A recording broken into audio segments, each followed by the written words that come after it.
That was wheel hop. A few videos ago I talked about what makes these cars special. And at least to me, the big standout feature is that they got equipped with an independent rear suspension.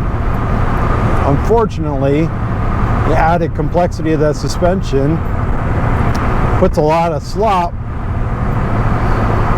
in when you're under high power. And the stick shift cars are especially hard on that independent rear suspension and tend to have a lot of wheel hop. So let's head to the shop and see what we can do about it today.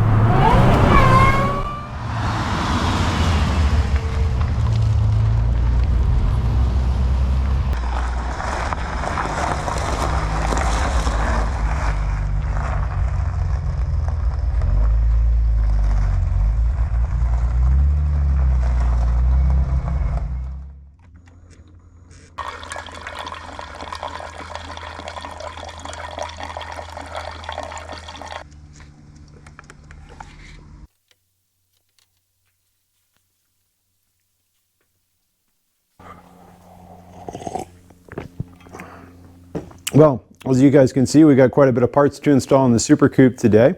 We're going to do some polyurethane bushings on the rear knuckles. I got a beefier rear sway bar, some custom and solid end links, a Stita diff brace cover, and a rear diff bushing. I custom designed this bushing myself, so if you want to see how it holds up, hit that subscribe button and stay tuned. Now let's get to work. Oh. That's why I actually used the diff mount as a jack point. It's solid. I don't mind solid enough for that, but I mean, that's what I was planning on using, so. it's the closest thing. Mr. Sandman, give me a drink. What? I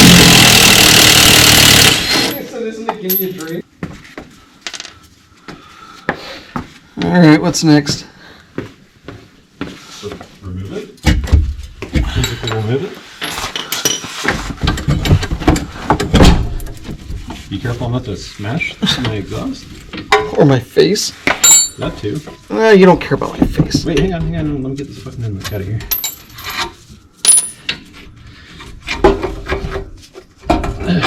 Okay, there you go.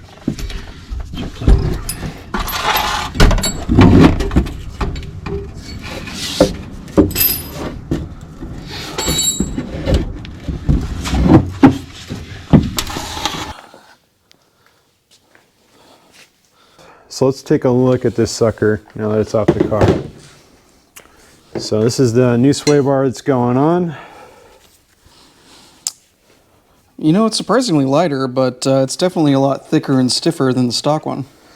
Yeah, so actually this is a sway bar off of a 1989 Supercoupe. It is 26.5 millimeters and it is hollow. But it should actually be stiffer than the 23 millimeter sway bar that's on the car. I don't know why Ford changed things up from the first year to the later years, but I had this sitting around on the rack and we're going to put it on today. Funny thing with this though is you can't get polyurethane sway bars for this weird 26.5 millimeter size, but I found that these polyurethane bushings for Nissan 300ZX are like a perfect fit. Completely perfect fit in the Thunderbird bushings and fit perfectly on the sway bar. Bam. So we're going to use those to get this mounted up. Nice, let's do it. All right. I'm going to get some, where's our wonderful lube? Oh, there we go. Got to use this special lube on these guys. Just goop it all in here. Lube me up. You bet. Anytime. Anytime, buddy. That's what friends are for. That's right. Yeah, we got it upside down. It's going to go like that. Yep, approximately mounts there, and we're like that.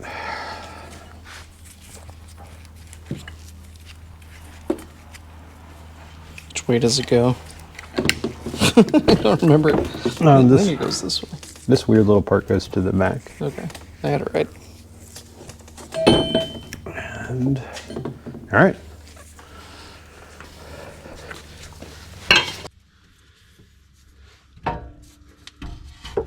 Do I need to get this up above the...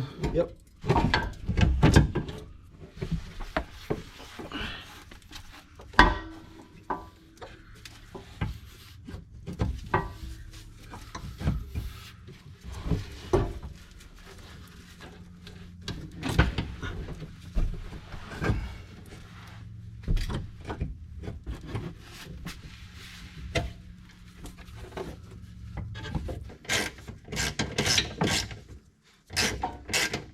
All right, now we got the new sway bar mounted up to the car. I'm going to take a second to talk about what I'm doing for my sway bar end links. Obviously, this is not a stock end link.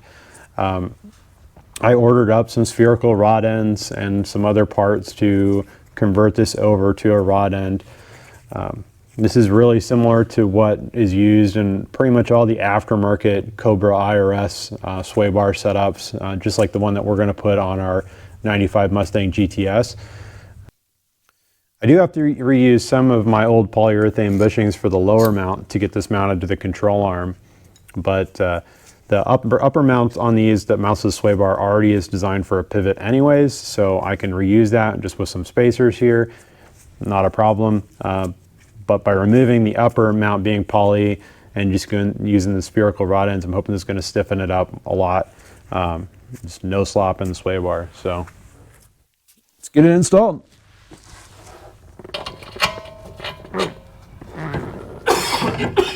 Now, if Jesse could stop coughing. I'm dying. On the fucking camera. Jesus Christ, Jesse. I'm dying.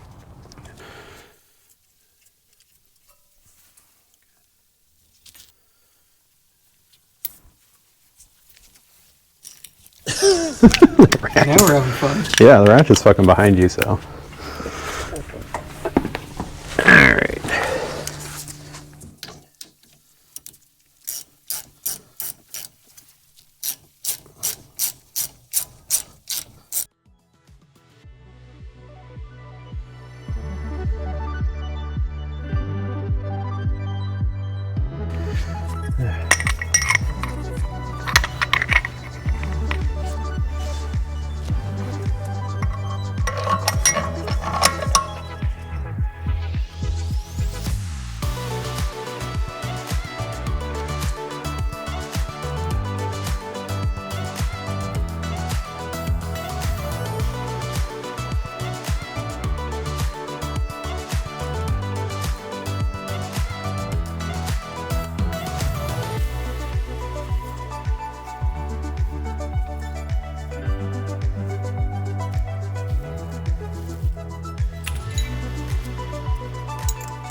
Well, it's the next day. We were obviously out at the shop a little bit late the other day, and not everything went according to plan. And we had a little bit of trouble with the diff cover brace fitting. Apparently the Cobra differential cover is a little bit different from the one that the Supercoupe has, so that just wasn't going to work for us, unfortunately, but I can use that on our Cobra IRS later on, so it's not a problem. But we were able to get the rear differential bushing installed, the knuckle bushings installed, and the new sway bar. So let's go fire it up and take it for a spin.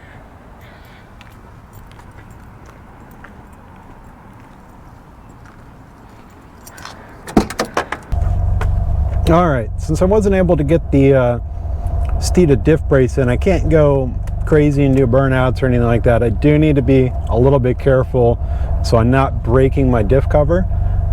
So instead of doing it from a launch from a stop, I'm going to go ahead and try and give it a little bit of a roll and see what difference it makes on the wheel hop here.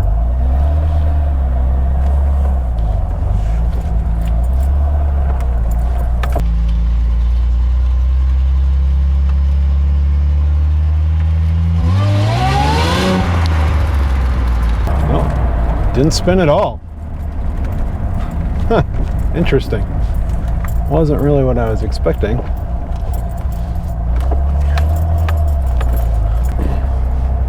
Again, I'm still trying to be a little bit gentle,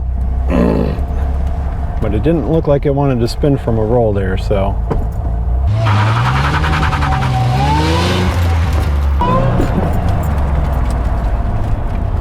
Wow, much better, much better. Can definitely tell I've got a lot more grip.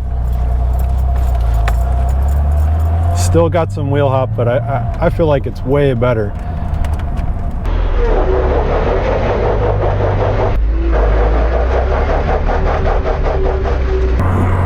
There's still tons of other bushings. I got subframe bushings and lower control arm bushings that really, frankly, need replaced too.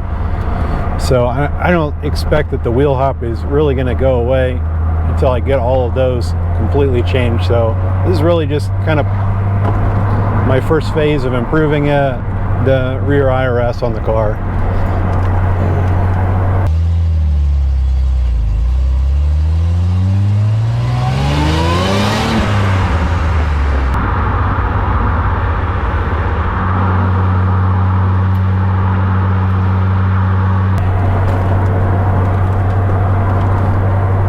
Rear sway bar, it's just ever so slightly stiffer than the stock sway bar in my opinion.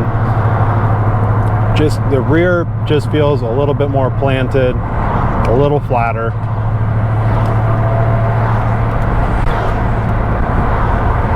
Mostly what I'm noticing is I just feel like I've got just so much more grip in the rear. Maybe that's just the sunny weather right now, but I really feel like I've got a lot more grip.